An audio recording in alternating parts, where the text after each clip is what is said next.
पूरे प्रदेश की तरह कुल्लू में भी बीजेपी ने पहलगाम आतंकी हमले का विरोध जताते हुए जमकर रोष प्रदर्शन किया और केंद्र के निर्देशों के तहत प्रदेश से पाकिस्तानी नागरिकों के निष्कासन को लेकर जोरदार नारेबाजी की। इस दौरान बीजेपी कार्यकर्ताओं ने पाकिस्तानियों गो बैक के नारे लगाते हुए रोष रैली निकाली। रोष प्रदर्शन का हिस्सा बने बीजेपी के पूर्व मंत्री गोविंद सिंह ठाकुर ने कहा कि पहलगाम में आतंकियों की ओर से हिंदू पर्यटकों की निर्मम हत्या के विरोध में नरेंद्र मोदी सरकार ने पाकिस्तान के खिलाफ कई कड़े और सख्त निर्णय लिए हैं। उन्होंने कहा कि केंद्र सरकार ने भारत में रह रहे पाकिस्तानी नागरिकों को वापस भेजने का निर्णय लिया है, लेकिन दुखद है कि सुक्खू सरकार ने अभी तक हिमाचल में रह रहे पाकिस्तानी नागरिकों को न तो चिन्हित किया और न ही उन्हें वापस भेजने के प्रयास किए जा रहे हैं। इतना कहना चाहूंगा कि सबके सब लोग जो एकत्रित हुए हैं ये भारत माँ के लाल हैं, जो भारत माता के लिए अपना तन मन धन और जीवन समर्पित करने वाले लोग हैं। ऐसे लोगों का एकत्रीकरण है। कभी देश के स्वतंत्रता सेनानी पंडित राम प्रसाद बिस्मिल जी ने देश की आजादी के आंदोलन को प्रेरणा देने के लिए एक बात कही थी।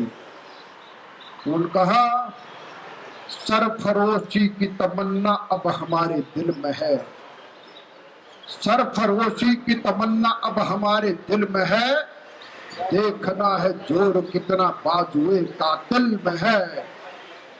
खींच कर लाई थी सबको कत्ल होने की उम्मीद कि आशिकों का जमघट आज ऊंचाई कातिल में है।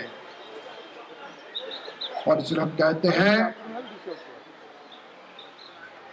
कि सिर भी बहुत बाजू भी बहुत, कटते भी चलो और बढ़ते भी चलो। भाइयों बहनों, 22 अप्रैल का दिन जब भारत के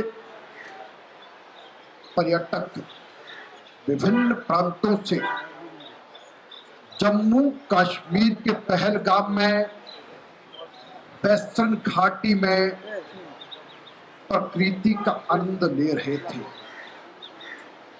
वेस्टर्न घाटी का 15 मिनट पहले का वीडियो हम सब ने देखा, कितनी रौनक थी। उस कश्यप ऋषि जी की धरती में प्रकृति ने अपार सौंदर्य दे के रखा है। सब कितने खुश थे। लेकिन 15 मिनट के बाद ISI और पाकिस्तान सेना के द्वारा प्रायोजित आतंकवादी उस स्थान पर आए और आते ही जाति नहीं पूछी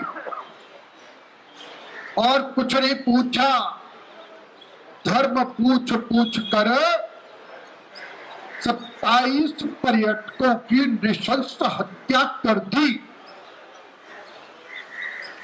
सारी खुशी मातम में बदल गई। पूरे देश के लोगों का खून खौल उठा। ये कब तक चलेगा, क्यों चलेगा? कब तक हमारे जवान शहीद होते रहेंगे?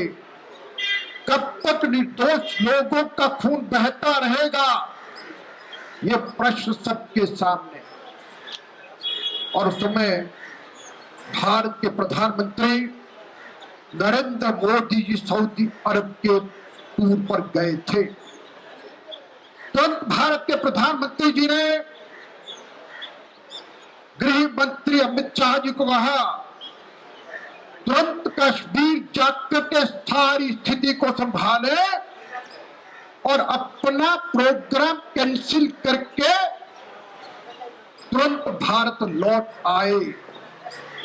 और भारत लौटने के बाद आते ही एक बात कही, हम गोलियों का जवाब गोली से देंगे, हम खून का बदला खून से लेंगे, हम अपने निर्दोष पर्यटकों का जो बलिदान हुआ है उसको व्यर्थ में जाने नहीं देंगे।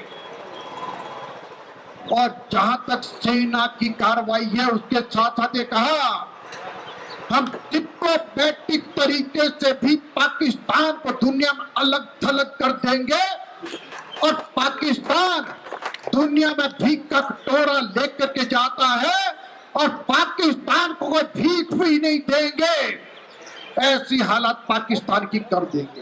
पाकिस्तान और तुरंत ये निर्णय लिया कि जो सिंधु जल संधि 1960 में तत्कालीन प्रधानमंत्री पंडित जवाहरलाल नेहरू और पाकिस्तान के राष्ट्रपति अयूब खान के मध्य हुआ था कि इसके अंतर्गत 3 नदियों का उपयोग करने के लिए पाकिस्तान को कहा गया था और 1947 से लेकर के 4 बार पाकिस्तान और भारत के युद्ध हुए, लेकिन कभी किसी ने ऐसा साहस नहीं दिखाया।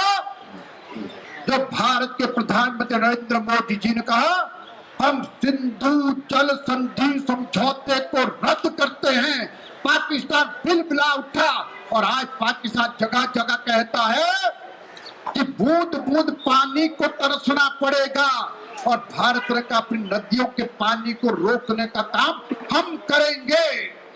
और उसके बाद तुरंत ये कहा भारत के अंदर पाकिस्तानी उच्चायोग बंद किया जाएगा और फिर सार्क वीजा रद्द किया जाएगा और हम वाघा अटारी बॉर्डर को बंद कर देंगे और जो इस देश में पाकिस्तान के नागरिक हैं उनको तुरंत भारत से बाहर निकालेंगे।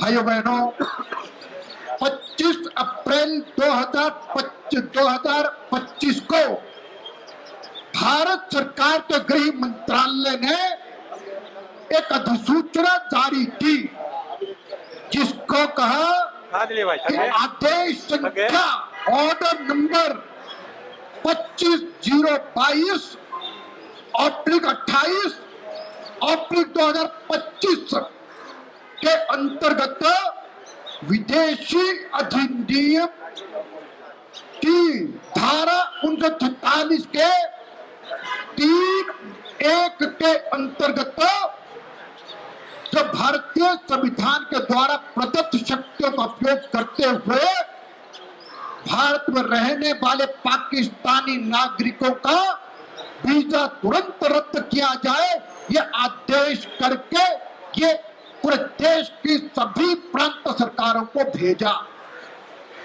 और आजकल हम मीडिया, सोशल मीडिया में देखते हैं प्रतिदिन भारत के विभिन्न प्रांतों से पाकिस्तान के ऐसे नागरिक, चाहे वे लीगल तौर पर चाहे इलीगल तौर पर भारत में रह रहे हैं, सबको वापस भेजने का क्रम जारी है और लगभग 800 पाकिस्तानी नागरिकों को भारत से बाहर किया गया है।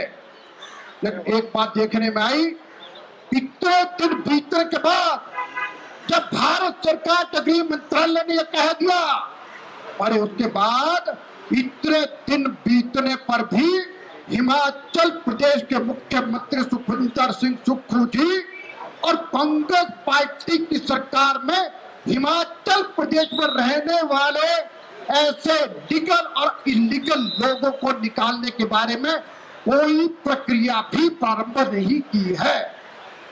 और आज हम सभी इसीलिए एकत्रित हुए हैं। इस सोई सरकार को, बहरी सरकार को, जब देश के 40 करोड़ लोग एकजुट हैं और ऐसे समय में ऐसे लोगों को निकालने के लिए जो भारत सरकार ने समय सीमा निर्धारित की है उसके अंतर्गत तुरंत कार्रवाई को अमल में लाया जाए। और इसका आज हम सब जिलाधीश के माध्यम से महामहिम राज्यपाल जी को ये ज्ञापन देंगे, ये कार्रवाई हिमाचल प्रदेश में तुरंत प्रारंभ की जाए। और साथियों, जब ये घटना घटी, भारत के प्रधानमंत्री जी का करिश्मा देखें, उनकी ताकत का अंदाजा लगाओ। दुनिया के बड़े बड़े शक्तिशाली देश America, Japan, England, Australia, Italy, Sri Lanka, Saudi Arab, Iran, ना जाने कितने देशों ने एक स्वर में कहा ये कायराना घटना जिसमें निर्दोष पर्यटकों को मारा गया है, हम इसकी निंदा करते हैं और साथ में पाकिस्तान के विरुद्ध हम भारत के साथ कंधे से कंधा मिला करके खड़े हैं। हर हाल में हम पाकिस्तान को अलग थलग करने के लिए और पाकिस्तान को मार देने के लिए भारत के साथ खड़े हैं, ऐसा दुनिया के सब देशों ने कहा है। भाइयों बहनों, कभी कभी कभी लगता है कैसे लोग पल रहे हैं। और कई बार कहा जाता है भारत को खतरा पाकिस्तान से नहीं है, लेकिन भारत को खतरा तब होता है जब देश के भीतर देश के गद्दार बैठे होते हैं। आप देखिए, कईयों ने कई कुछ कहा, लेकिन दुर्भाग्य तो इस बात का है कि हिमाचल प्रदेश की सरकार में बैठे दो मंत्री जिनका बयान आया है और यहाँ के बागवानी मंत्री और राजस्व मंत्री श्रीमती जगत सिंह नेगी जी कहते हैं कि क्या पाकिस्तान के नागरिकों को निकालने से कुछ काम बनने वाला है? क्या यहां से पानी रोकने से कुछ फायदा होने वाला है? यानी पाकिस्तान के समर्थन की बात करते हैं। और सुखविंदर सिंह सुक्खू की सरकार के वरिष्ठ मंत्री चौधरी चंद्र कुमार जी कहते हैं युद्ध से मसला हल नहीं होता, पाकिस्तान जब बैठ करके बातचीत करनी चाहिए, टेबल पर सारी बात होती है, तो इनकी मानसिकता कहां पर है? और साथियों, हम सब यहाँ एकत्रित हैं। आज पूरे देश को गौरव इस बात का है, अब भारत नारे लगाने वाला नहीं, ये वो भारत है जो आतंकवादियों के विरुद्ध कार्रवाई करने वाला भारत है। वहीं इस दौरान बीजेपी कार्यकर्ताओं ने रोष प्रदर्शन करते हुए प्रदर्शनी मैदान से उपायुक्त कुल्लू के कार्यालय तक कांग्रेस सरकार के खिलाफ जमकर रोष प्रदर्शन किया। इसके बाद उपायुक्त डीसी कुल्लू के माध्यम से हिमाचल के मुख्यमंत्री और राज्यपाल को ज्ञापन सौंपा गया। ज्ञापन के माध्यम से मांग उठाई गई कि हिमाचल में रह रहे पाकिस्तानी नागरिकों को तुरंत वापस भेजा जाए। पंजाब केसरी टीवी के लिए कुल्लू से दिलीप ठाकुर की रिपोर्ट। हमसे जुड़े रहने के लिए हमारे YouTube चैनल को सब्सक्राइब करें और नई वीडियो की नोटिफिकेशन के लिए बेल आइकॉन को दबाएं। अगर आप ये वीडियो Facebook पर देख रहे हैं तो लाइक जरूर करें और ज्यादा से ज्यादा शेयर करें। इसी तरह के और भी अपडेट्स के लिए फॉलो करें हमारा Instagram पेज himachal.kesari।